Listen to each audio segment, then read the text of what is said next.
एक पुरानी कहानी।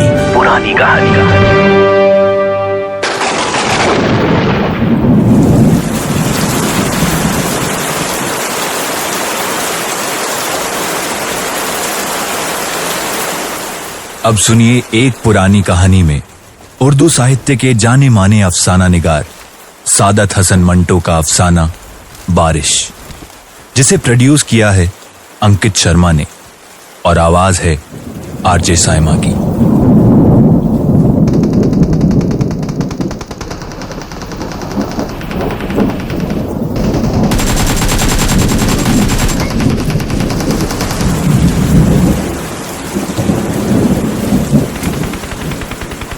मूसलाधार बारिश हो रही थी और वो कमरे में बैठा जल थल देख रहा था। बाहर बहुत बड़ा लॉन था जिसमें 2 दरख्त थे। उनके सब्ज पत्ते बारिश में नहा रहे थे। उसको ऐसा महसूस हुआ कि वो पानी की इस बारिश से खुश होकर नाच रहे हैं।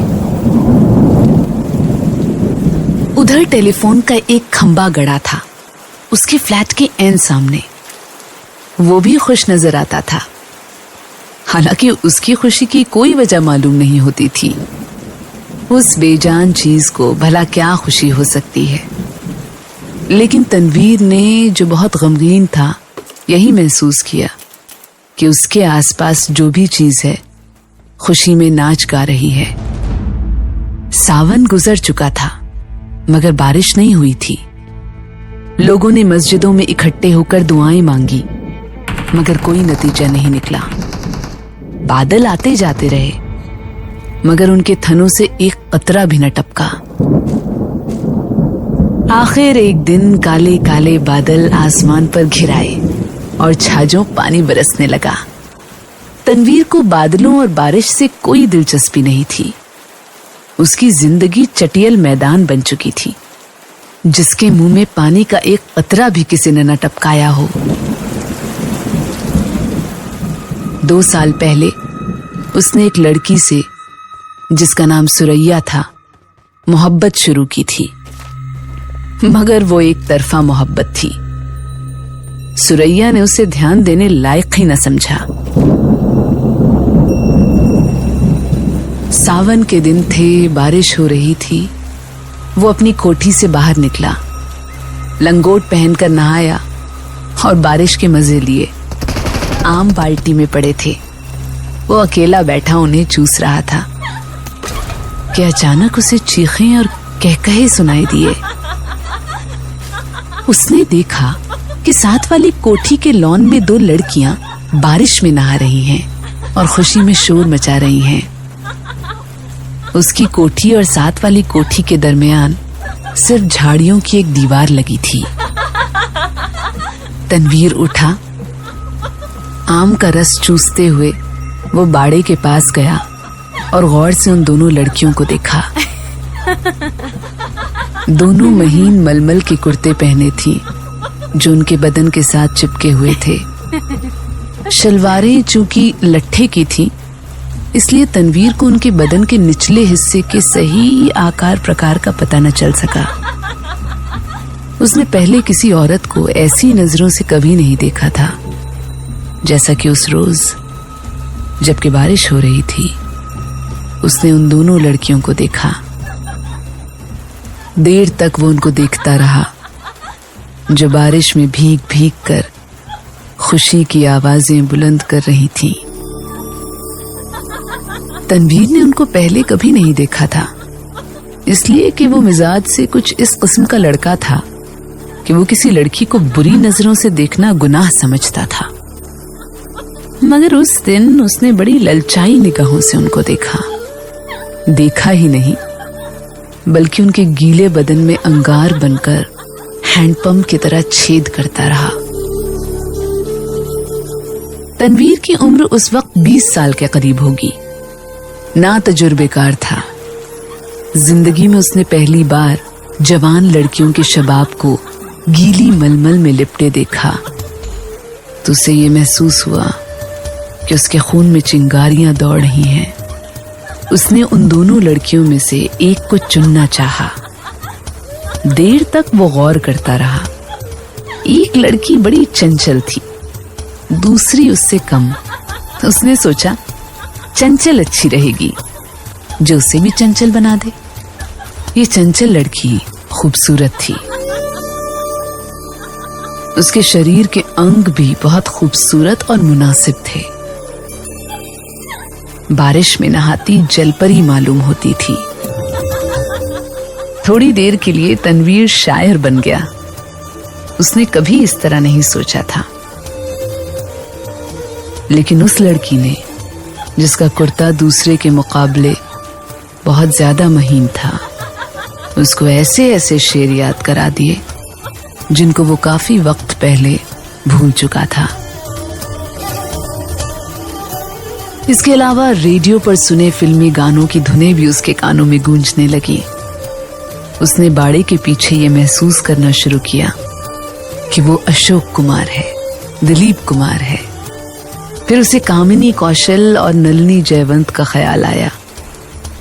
मगर उसने जब उस लड़की की तरफ इस गरज से देखा कि उसमें कामिनी कौशल और नलिनी जयवंत के अंग प्रत्यंग नजर आ जाएं, तो उसने इन दोनों एक्ट्रेसों पर लानत भेजी।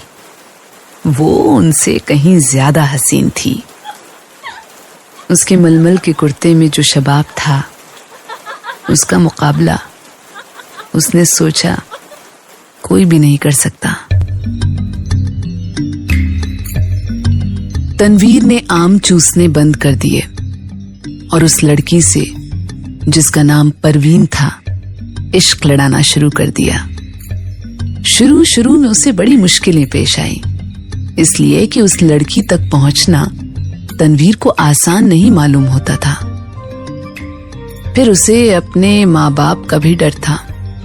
इसके अलावा उसे ये भी यकीन नहीं था कि उसे वो खिंचन महसूस हुई है कि नहीं जो तनवीर को हुई थी। बहुत दिनों तक वो इन्हीं उलझनों में गिरफ्तार रहा। रातों जागता, छोटी झाड़ियों की तरफ जाता, मगर वो नजर ना आती। घंटों वहां खड़ा रहता और वो बारिश वाला नजारा जो उसने देखा था, आंखें बंद करके अपने मन में दोहराता रहता। बहुत दिनों बाद आखिर उसको एक दिन उससे मुलाकात करने का मौका मिल ही गया। वो अपने बाप की कार में घर के किसी काम से जा रहा था कि परवीन से उसकी मुठभेड़ हो गई। वो कार स्टार्ट कर चुका था कि साथ वाली कोठी में से तनवीर के सपनों की शहजादी निकली। उसने हाथ से इशारा किया कि वो मोटर रोक ले। तनवीर घबरा गया। हर आशिक ऐसे मौकों पर घबरा ही जाया करता है। उसने मोटर कुछ ऐसे बहंडे अंदाज में रोकी कि उसको जबरदस्त धक्का लगा। उसका सर जोर से स्टीयरिंग व्हील के साथ टकराया, मगर उस वक्त वो शराब के नशे से ज्यादा सुरूर में था। उसको उसकी महबूबा ने खुद बुलाया था। परवीन के होठों पर गहरे सुर्ख रंग की लिपस्टिक थुपी हुई थी। उसने सुर्ख मुस्कुराहट से कहा, माफ फरमाइएगा, मैंने आपको तकलीफ दी। बारिश हो रही है ना, तांगा इस दूर दराज जगह मिलना मुहाल है और मुझे एक जरूरी काम से जाना था।